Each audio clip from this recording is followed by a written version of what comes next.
This is Behind the Headlines, with behind-the-scenes analysis on issues affecting Pennsylvanians, sponsored by the Susquehanna Valley Center for Public Policy.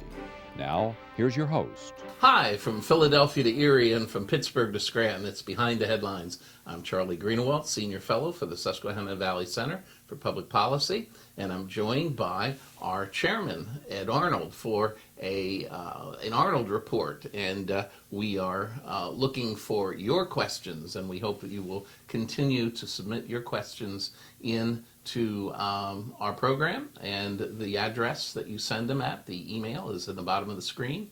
And we will submit them to Mr. Arnold, and you can tune in for his answers. So, welcome. How was your holiday season, Ed? Very nice, very good. Good. Well, it's good to have you back. Good. Well, we have some new questions that our viewers have submitted, and of course, China is on the news all the time, and in a growing awareness of their status in the world. And our first viewer writes to us, while many observers talk about China's growing power, there are many observers who are currently talking about the major weaknesses in the Chinese economy. What are these weaknesses, and is Chinese economic power overstated? Okay, well, basically, first of all, their weaknesses basically is like almost a lot of governments in the world, is their financials. There is tremendous debt, especially they have a very weak local system. Their local systems, the government has encouraged to grow, and they've grown primarily to selling land, because they had a lot of land to sell. Well, now, of course, their development and their growth of construction has slowed down drastically. In fact, it's had some major potential bankruptcies, and some bankruptcies, actually, of their builders. So therefore, that at this point, their finances of their local governments are very bad, and the debt structure is extremely high. So therefore, that is probably their weakness, as is ours, since we are also in a sustainable debt situation too. Their strength is substantial. They do control so many of the world's key important metals and also important products. Obviously, 7 of the 10 major things to make electric batteries, cobalt being the one that comes to the top, are controlled by China. They overwhelmingly control the market.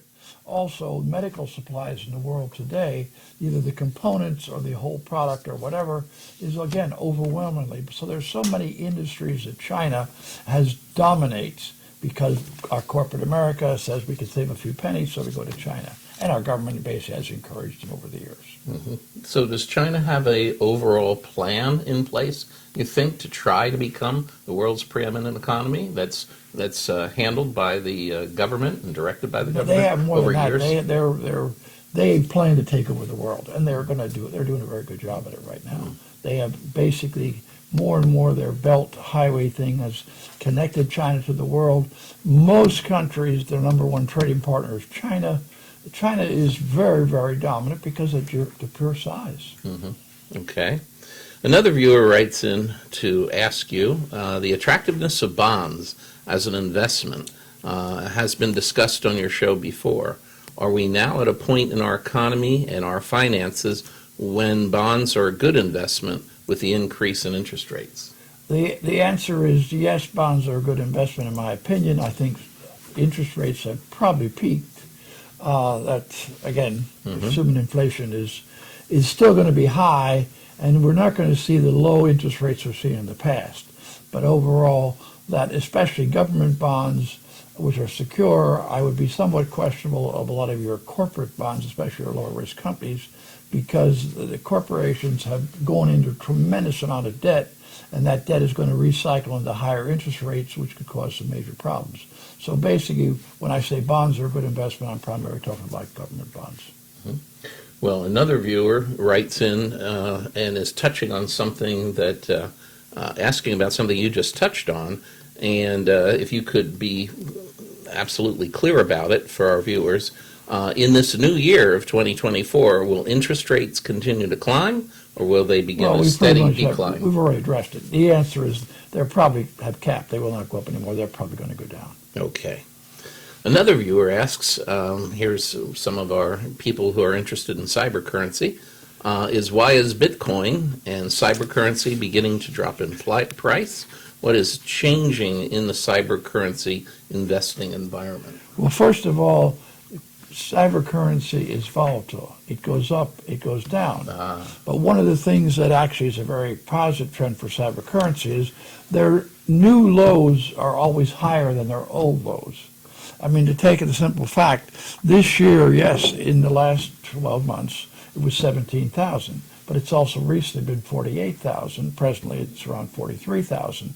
The overall, in the history of the thing, in the last 4 years, cryptocurrency, Bitcoin, when you say cryptocurrency, we're talking about Bitcoins, is half the total value of all cryptocurrencies, half is Bitcoins. It was the last 4 years was a low of 4,000 and a high of 60,000.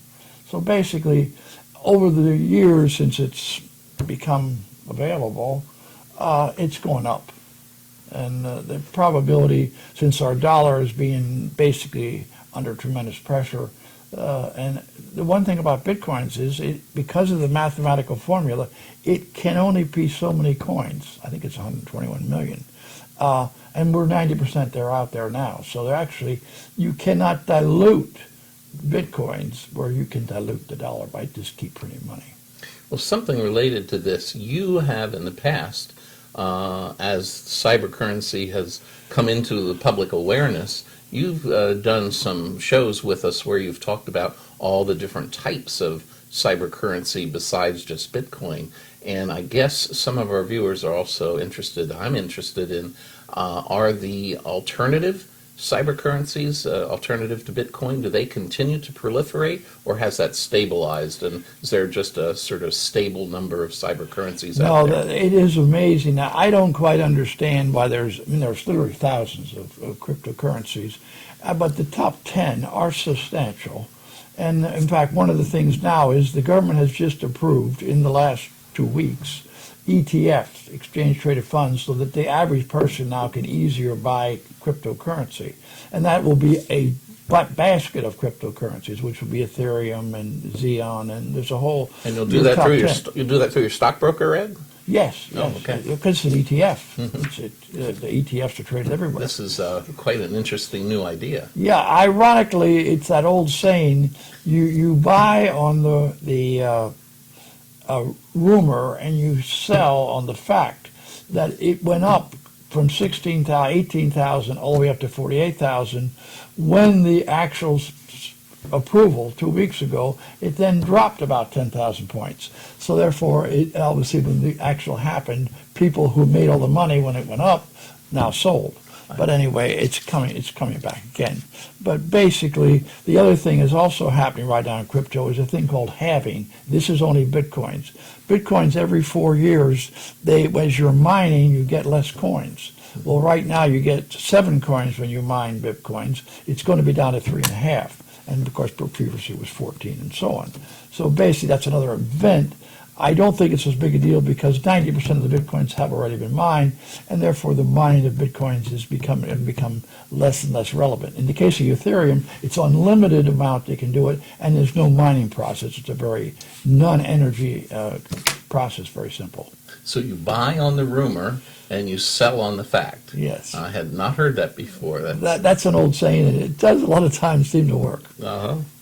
Well, again, continuing along the line of Bitcoins, one viewer wants to know what can be done to reduce the amount of water that's needed for Bitcoin mining. I never knew that there was a need for a lot of water, but apparently the process does take some. Well, the process doesn't really, but you're using, again, computer power. Computers generate heat. And they have to be cooled, and there's no real form to cool is water. So yes, we do use a tremendous amount, but again, back to my thing is, I think there's going to be less mining in the future. Of all our concerns about our use of water, I don't think this is going to be a big one. Okay. Well, another viewer would like to know, how can businesses help to stop the increasing, well, you know what, let's take a break right here. I think this would be a good place to take a break. So we'll be right back with the second part of the Arnold Report and Behind the Headlines right after this.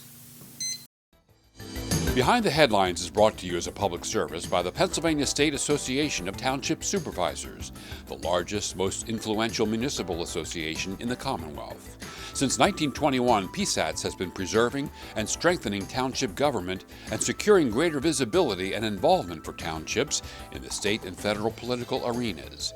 Covering 95% of Pennsylvania's land mass, townships represent 5.5 million residents, more than any other type of political subdivision in Pennsylvania.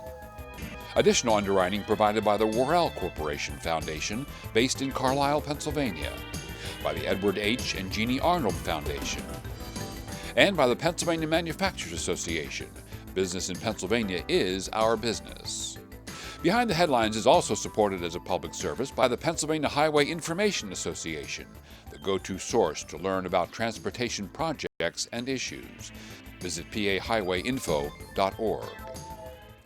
Welcome back to Behind the Headlines, and we are in the middle of an Arnold Report with Mr. Ed Arnold, who is our chairman of the board and who is one of the most veteran businessmen in the Commonwealth of Pennsylvania, having directed the fortunes of Arnold Trucking, and New Penn. Arnold Industries and New Penn for many, many years, and it's made it one of the two of the best trucking companies in the nation. So we're lucky to have your insights, Ed. Wanted to pick up with our viewers' questions, and the next question is, how can businesses help to stop the increasing movement to indoctrination in higher education and restore classical and technical education curricula?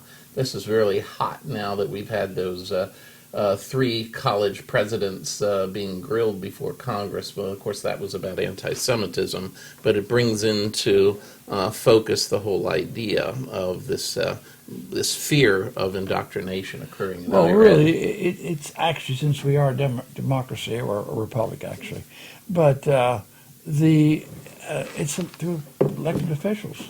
Obviously, school boards are, at this point, extremely woke, and therefore, the answer is we've never put much attention on the importance of school board directors and therefore the direction of our schools, and just generally our politicians. The Department of Education is extremely basically a brainwash organization. Our schools no longer want to teach the reading, writing, and arithmetic.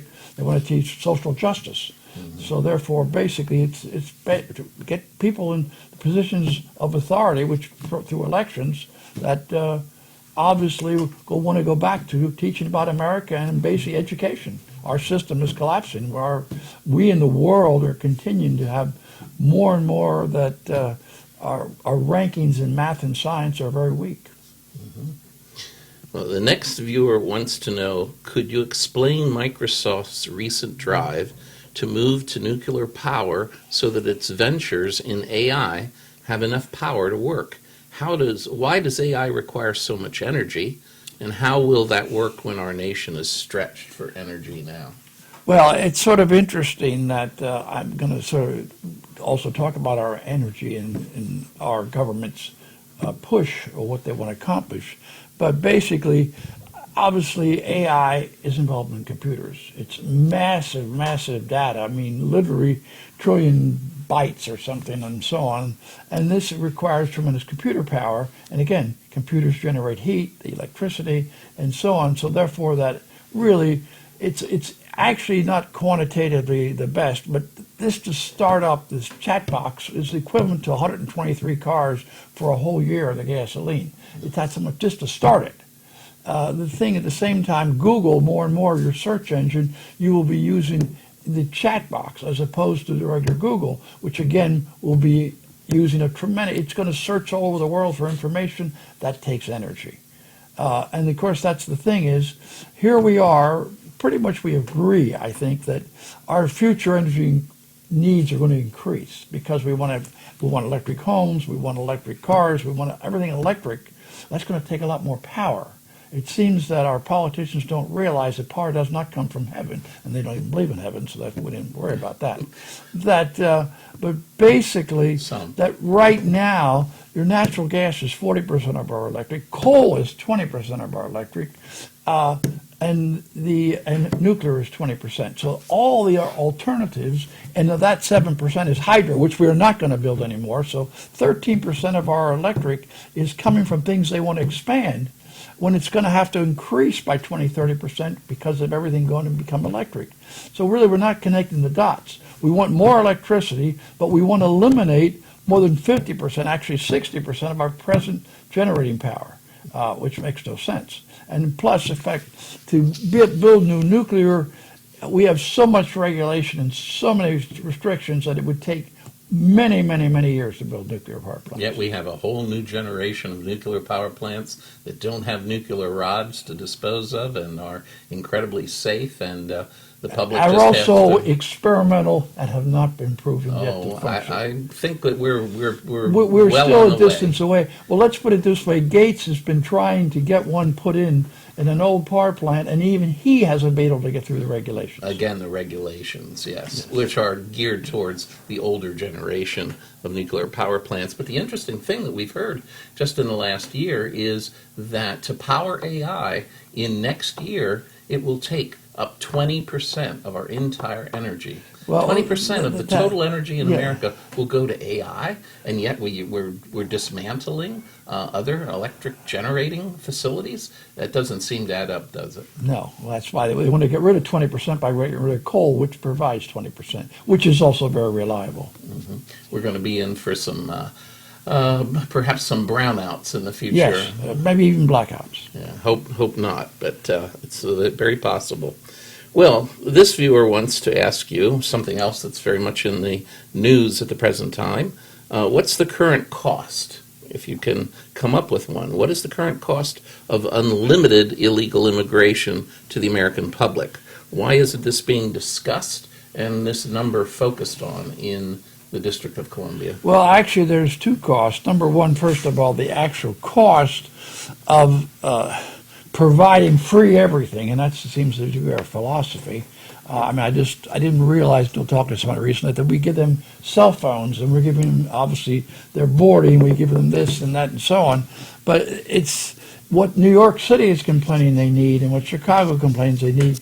It could be, if you put it all together, $1 trillion in the country. It's astronomically expensive.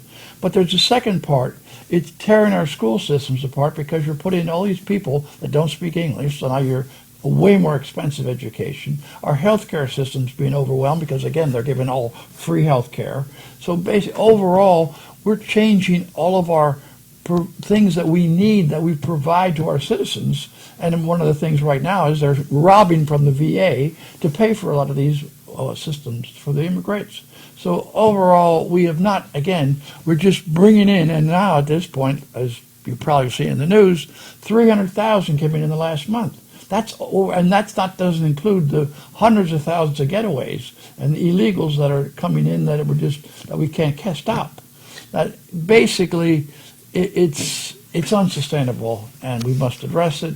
We have the laws. We keep saying we got to pass laws. We don't have to pass laws. The president has to enforce the laws. Yes. And at this point, the good news is that even though the Supreme Court said they can technically stop, let's say, cut the barbed wire from Texas, it didn't say Texas can't put up barbed wire. It's just that the federal government, and at this point, I'm told that the federal people on the ground are not cutting the barbed wire. They've ignored our incompetent president. Well, the interesting thing is that during this president's administration, we have as many illegal immigrants as equal the population of either Michigan, Georgia, or North Carolina. So we have brought in a whole state.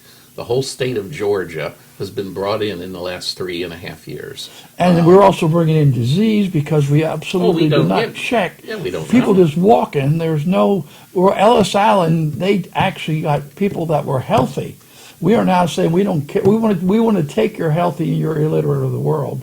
And this is, of course, it's just unsustainable. Well, the former officials with the CIA and the former officials with the previous administrations are concerned about terrorism, and the prospect for future terrorism is being increased because of so many young males coming in from all over the world, and we have no idea where they're coming from, and we don't have any way of keeping track of them, and they disappear, and we have no idea who they are. Plus, of course, we also know drugs are pouring in now. That you don't have to build tunnels anymore. You can walk right across the river. That's very true, Ed.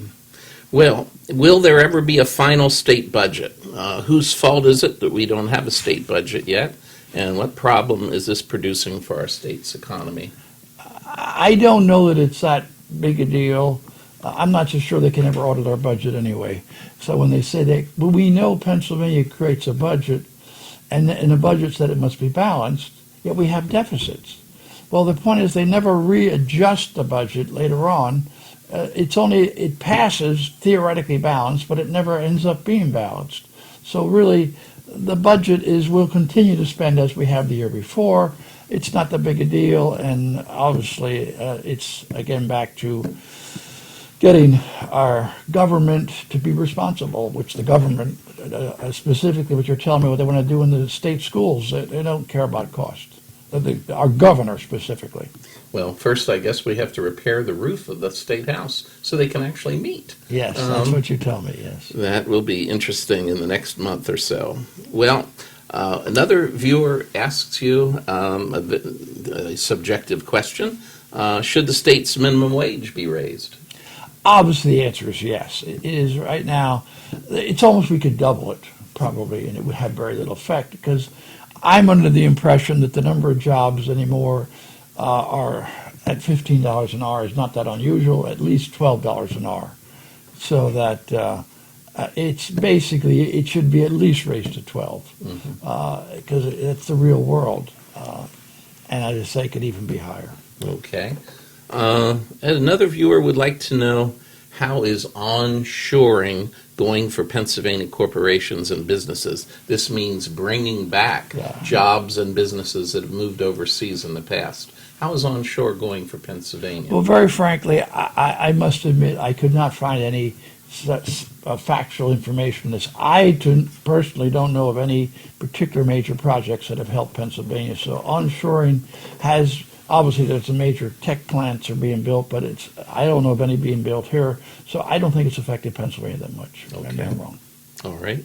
Well, going along the same line, someone else would like to know if Warren Buffett has changed his investing philosophy in the last year. He has changed his philosophy, but he still owns a tremendous number of stocks he's owned for many years. He tends to buy and hold, and therefore his portfolio is still heavily in, as he says, stocks that I can understand. And he doesn't necessarily understand this complicated technology. He has changed somewhat. He has done little things, but overall he's still very heavy value oriented.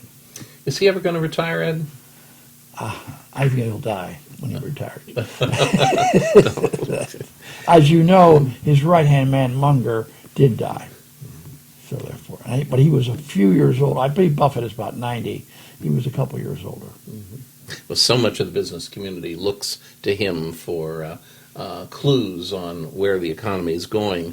And this viewer wants to know from you where the economy is going. How will 2024 differ from 2023 in terms of investing? Very frankly, it's a very volatile economy. It'll continue to be volatile. The market, obviously, at this point appears to be very positive. But the one thing you got to realize is we now have the magical 7, or whatever they want to call them, because really last year the market was up supposedly 20%, but really the overall market, if you took out the magic 7, was only up like 3, 4, 5%. So really the Fortune 500 is the Fortune 7. It's not 500, it's 7.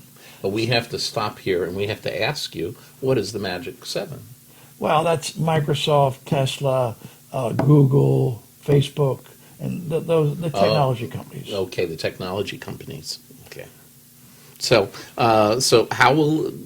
could you repeat that for at least for me, how will 2024 differ from 2023 in investing? Basically, I'm going to say I don't think it'll do as well. I think it'll be very volatile. The thing that our market, and eventually could have an effect on it, is it seems to ignore world events. Well, obviously there's a lot of things going on in the world, and that well, just a simple one right now, transportation costs are going to go up. The Panama Canal, because of lack of rainfall, their dams are getting very low, and they're down to like 20% of the capacity that they had because they don't have enough water. Well, the other thing, of course, the other major waterway in the world, so now you're going to have to go around, or you're either going to have to rail across the country, or you're going to have to go around South America. And, of course, the other major thing is your Suez Canal is now being drastically restricted because of the Yemen Rebels are firing rockets, and therefore it's not safe for commercial transportation. So both those things, we keep saying inflation is going to come down. Well, the average labor settlement, specifically auto workers, was astronomically high, and there's some other ones now. That labor costs are still going up. We're not getting more efficient anymore, particularly. So that overall, and now transportation costs, and a lot of your transportation is world shipping, is going to definitely increase substantially. Mm-hmm.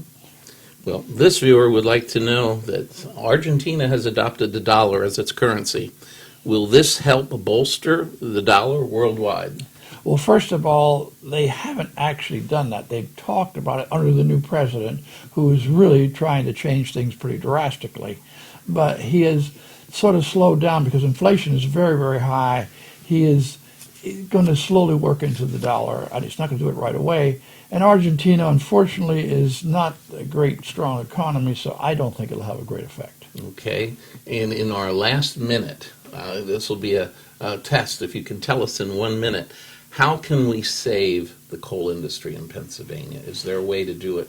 Well, first of all, as we push, I don't know if you realize, the coal industry in Pennsylvania is primary anthracite, which is primarily used, or most efficiently used, in the making of steel.